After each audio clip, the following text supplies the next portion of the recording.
Buenas noches, amigos míos.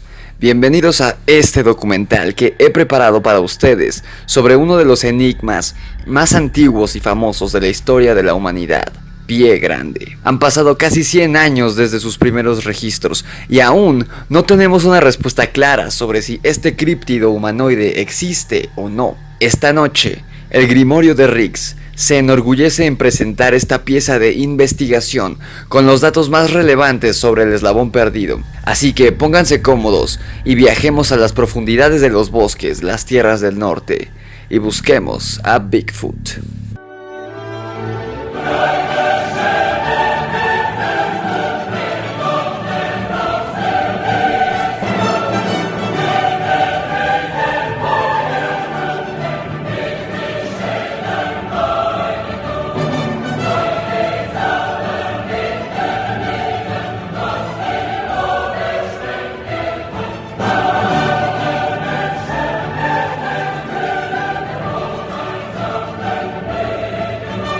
El inicio de la leyenda. Todo comienza en 1924, cuando un grupo de mineros trabajaban en las zonas aledañas al monte Santa Elena, en el estado de Washington, a 75 millas del norte de Portland, Oregón.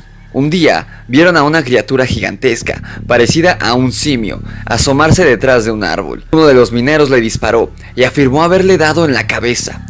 La criatura huyó al bosque. Luego, otro minero, Fred Beck, quien contaría esta historia 34 años después, encontró a uno de los simios, entre comillas, al borde del cañón, disparándole en la espalda en 3 ocasiones. El ser cayó derribado al interior del cañón, pero cuando los mineros fueron a ver, no había ningún cadáver. Esa noche, los mineros fueron atacados. Desde el crepúsculo hasta el amanecer del siguiente día, las criaturas golpearon con fuerza las puertas, muros y el techo de la cabaña de los mineros. Estos reforzaron la resistente puerta desde el interior y dispararon a través de los muros y el techo a sus atacantes. Pero las criaturas estaban furiosas y determinadas, y el ataque no cesó sino hasta que salió el sol. Ese día, los mineros decidieron abandonar el sitio. La descripción de Beck de Pie Grande es la de una criatura de 2,5 metros de altura, musculoso en extremo. No lucía muy diferente a un gorila, pero podía usar rocas como arma de asalto, así que era claramente humanoide. El relato de Fred Beck sobre este ataque, junto con otros avistamientos en la costa oeste, volvieron a Pie Grande una especie de celebridad en la década de los años 50. No obstante, muchas historias de esta criatura han circulado por siglos. Los indios Salish de Columbia Británica llamaron a esta criatura Sasquatch, que significa hombre salvaje del bosque. En California del Norte, la tribu Upa los llama Omaha. En las cascadas lo conocen como Sidhix. La noción de las colonias sobre monstruos viviendo silenciosamente en los Estados Unidos modernos y en Canadá realmente suena absurdo para mucha gente, pero esto se debe en parte a que muy poca gente realmente entiende lo empinados e inhabitables que son los bosques de coníferas en América del Norte, lo que lleva a que miles de millas cuadradas de áreas boscosas estén completamente deshabitadas, algunas incluso inexploradas. E incluso sería posible ocultar ahí una manada de dinosaurios. Pruebas reales. El primer registro de una huella encontrada de Sasquatch data del año 1811.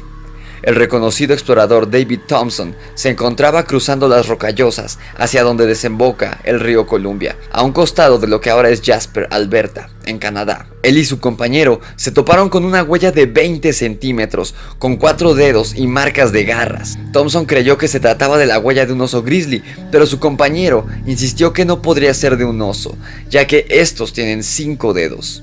Sea cual sea el caso, pocos osos han dejado huellas de 20 centímetros de largo. El Daily Colonist de Victoria, Columbia Británica, el día viernes 4 de julio de 1884, publicó un artículo que hablaba sobre la captura de un pie grande, Jaco, nombre que los captores le dieron a la bestia. Parecía ser un espécimen muy pequeño, de tan solo 1,5 metros de alto y pesando alrededor de 60 kilos. Fue visto desde un tren que pasaba cerca del río Fraser, a la sombra de las montañas Cascada, y aparentemente capturado sin mucha dificultad. Fue descrito como poseedor de mucho pelo largo de color negro grueso y rasposo, y un vello brilloso y corto en todo su cuerpo. Sus antebrazos eran mucho más largos que los de un hombre común, y eran lo suficientemente poderosos como para romper una rama gruesa en dos sin dificultad alguna. Lamentablemente, lo que haya sido de Jacko se desconoce, aunque el naturalista John Napier reporta que pudo haber sido exhibido en el circo de Barnum y Bailey. Testimonios.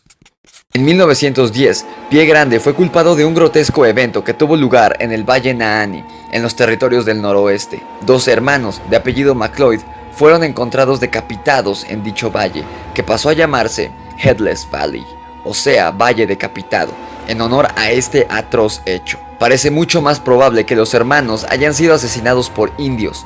No obstante, Pie Grande fue culpado, y su leyenda adquirió un toque terrorífico. En el mismo año, 1910, el Seattle Times reportó acerca de unos demonios montañeses que atacaron la choza de un buscador en el monte St. Lawrence.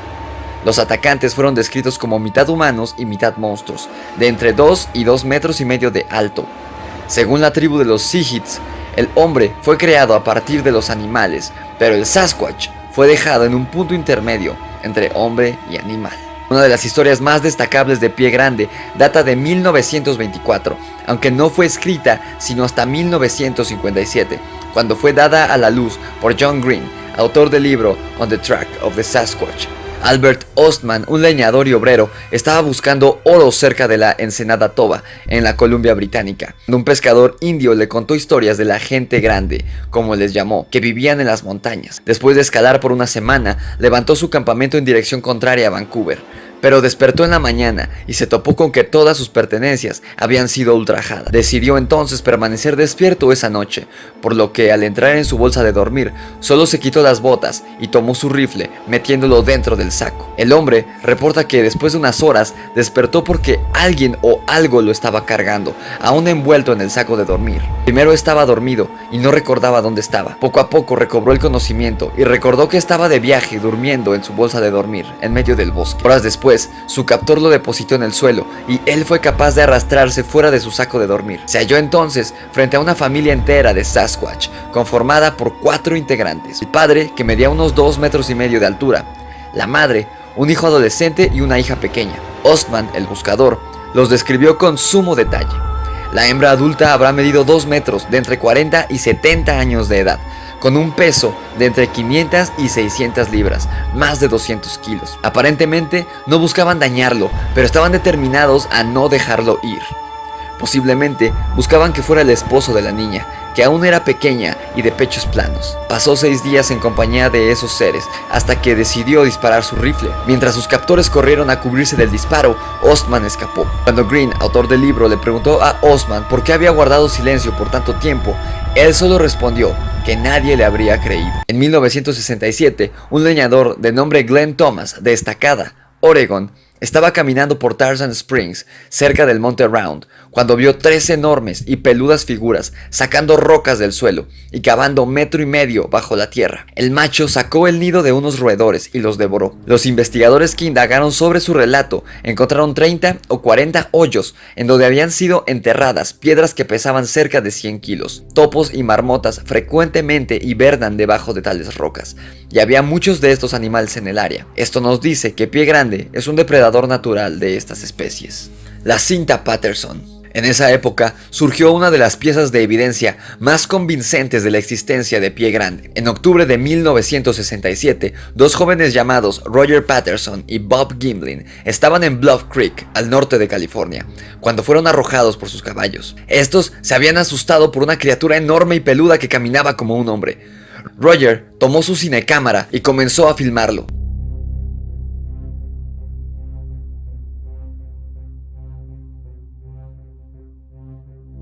La criatura, la cual dedujeron por su fisionomía era hembra, se detuvo en seco y los miró fijamente. Aseguraron que ésta no mostraba ni una pizca de miedo ante la presencia de los chicos.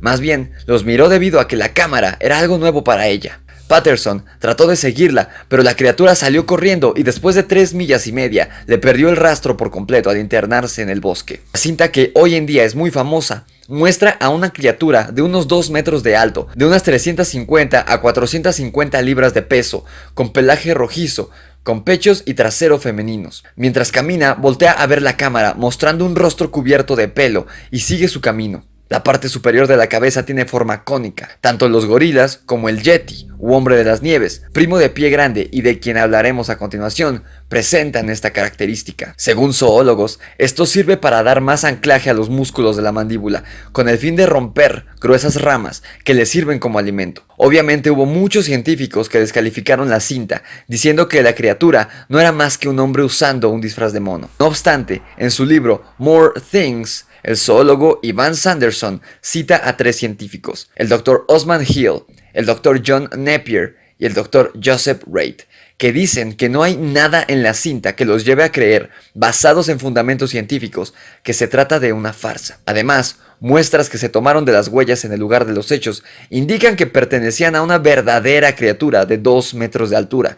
Y como un dato más, ¿por qué elaborar el disfraz de un mono de sexo femenino y no solo usar uno regular de macho, que es más fácil de hacer? La versión asiática, el yeti. La versión asiática de Pie Grande es el yeti, mejor conocido como el abominable hombre de las nieves. Cuando Eric Shipton, un explorador del Everest, cruzaba el glaciar Menlung en dicha región en 1951, observó una línea de huellas de tamaño colosal. Shipton fotografió una de ellas, colocando un hacha para hielo a su lado, a manera de referencia. Tenía más de 45 centímetros de largo y 33 de ancho, y su forma era curiosa, con 3 pequeños dedos y un enorme pulgar que parecía casi circular. Las pisadas pertenecían a una criatura bípeda, no a un lobo ni a un oso. El único animal con una pisada vagamente parecida era el orangután, pero el pulgar de estos animales es mucho más largo que el de la huella del Everest.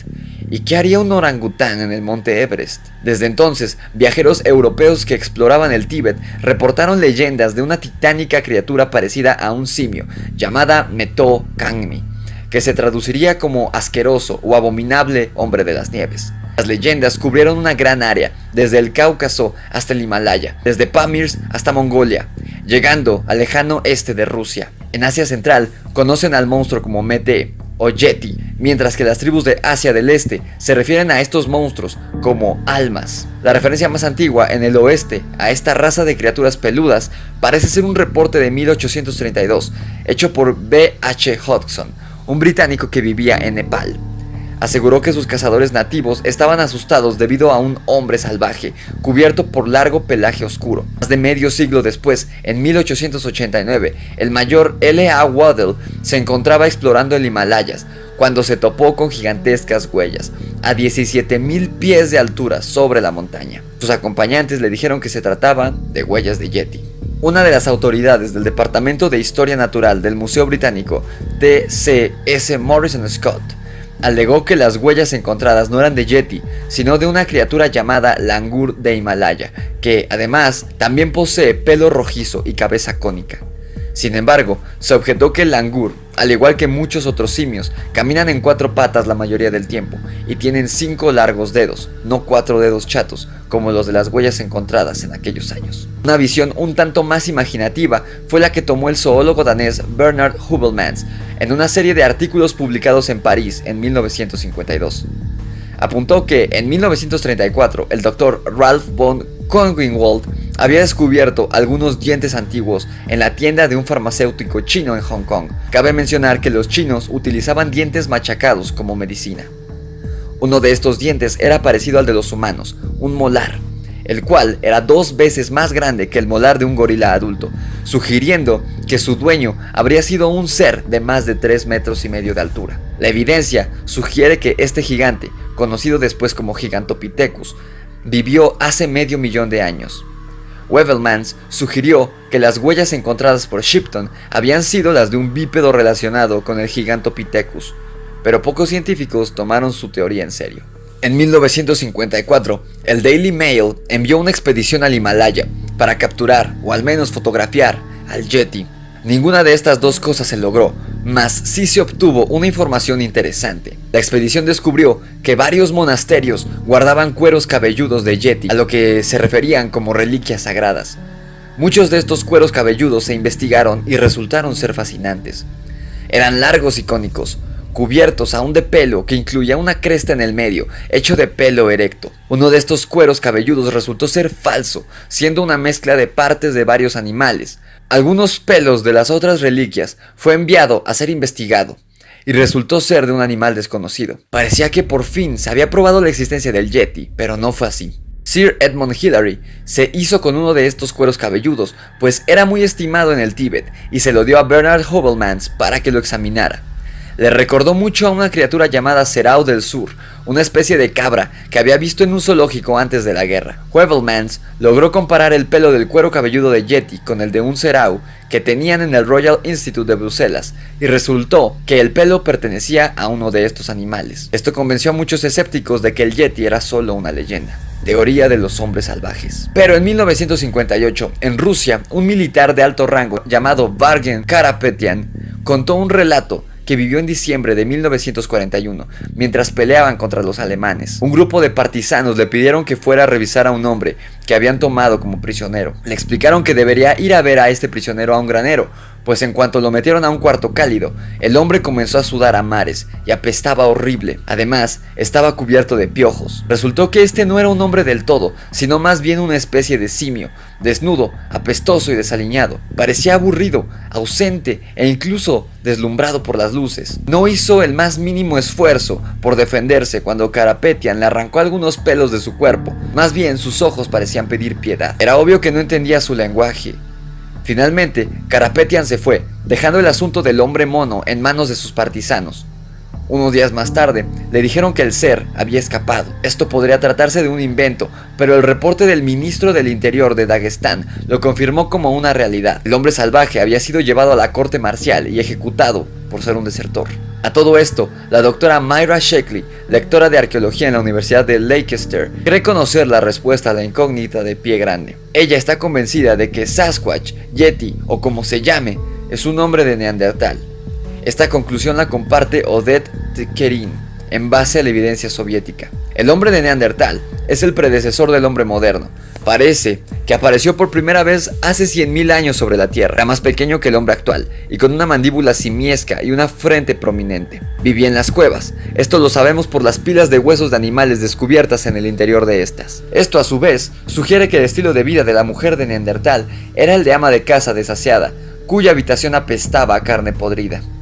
También eran caníbales, pero no eran de ninguna manera animales. Otro de nuestros ancestros fue el Cromañón, quien llegó al planeta hace 50.000 años. El hombre de Neandertal desapareció por completo en los siguientes 20.000 años tras la aparición del Cromañón, y la razón de esto sigue siendo un enigma. Se cree que fue eliminado por el hombre del Cromañón. Sin embargo, algunas hembras de Neandertal pudieron haber tenido hijos con los Cromañón, haciendo que no se extinguieran del todo. Pareciera razonable creer que el hombre neandertal pudo haber sobrevivido, arrojado a los lugares más salvajes y menos hospitalarios del planeta por su conquistador, el Cromañón. Myra Sheckley ha viajado a las montañas Altai, en Mongolia, y ha obtenido evidencia de la existencia de los almas, nombre que también recibe Pie Grande, como mencioné al inicio del video. Asegura que habitan en cuevas, cazan para comer, usan herramientas hechas de piedra y usan pieles de animales para cubrirse del frío. Menciona también que en 1972 un doctor ruso conoció a una familia de almas. Los abkhasianos aún cuentan historias de cómo desterraron a los hombres salvajes del distrito que colonizaron. Kermine se refiere a estos hombres salvajes como pre-homínidos. Porshnev investigó el caso de una alma hembra que fue capturada en la región Okmakir a mediados del siglo XIX. Unos cazadores atraparon a una mujer salvaje que tenía facciones simiescas y estaba cubierta de pelo. Estuvo por muchos años en cautiverio y fue tan violenta que la gente no se le podía acercar, por lo que le arrojaban la comida a través de los barrotes de la jaula en la que la mantenían. La llamaron Sana. Porshnev entrevistó a varios ancianos, uno de ellos tenía 105 años de edad, quienes recordaban a Sana. Este anciano le habló de cómo fue domesticada y llevaba a cabo tareas como moler maíz. Tenía un busto masivo, gruesos brazos y piernas musculosas y gruesos dedos. No soportaba estar en habitaciones cálidas, prefería estar en el frío, al igual que el hombre mono ruso capturado en 1948. Sana amaba las uvas y también el vino, por lo que bebía grandes cantidades de este y caía dormida por horas. Esto explica por qué dio a luz tantas veces todos los niños de diferente padre. Casi todos sus hijos murieron ya que los solía bañar en el río congelado. Finalmente, sus recién nacidos les fueron retirados y crecieron con el resto del pueblo. A diferencia de su madre, ellos podían hablar y eran seres humanos racionales. El más joven de sus hijos murió hasta 1954, Sana murió en 1890. Porshnev entrevistó a 2 de los nietos de Sana y notó su piel oscura y aspecto negroide. Shalikula, el nieto, tenía mandíbulas tan poderosas que podía levantar una silla con la boca, estando un hombre sentado en ella. Este hombre sería la prueba irrefutable de que los hombres salvajes existen. Como conclusión, puedo decir que personalmente yo me inclino más por la teoría del agente salvaje, pues tiene lógica que algunos especímenes hayan sobrevivido hasta los años 50 y 60, como también ha habido avistamientos de dinosaurios en la actualidad, en zonas inhóspitas. Hay miles, quizás millones de hectáreas inexploradas en todo el planeta, y quizá en una de estas zonas vírgenes desconocidas por el hombre albergue una criatura que podría contener en su código genético las respuestas sobre nuestra raza que aún se buscan hoy en día. No por nada surgen cientos de avistamientos de Bigfoot y el Yeti en Estados Unidos y Nepal todos los años. Al menos por ahora, tendremos que conformarnos con las piezas de evidencia con las que contamos, pero estoy seguro que algún día se nos dará una respuesta contundente que pondrá fin a esta interrogante que ha hecho a varias personas rascarse la cabeza por décadas. Coméntame aquí abajo si crees en la existencia del Yeti, o si conoces a alguna persona que haya visto o haya tenido una experiencia con él. Te recuerdo que nos sigas en nuestra página de Instagram, @elgrimorio_de_Rix. Encontrarás el link en la descripción de este video. En nuestra página de Instagram podrás encontrar relatos exclusivos que no están en el canal, así como dibujos y arte hecha por mí. Te ha hablado Rix y nos vemos en la oscuridad.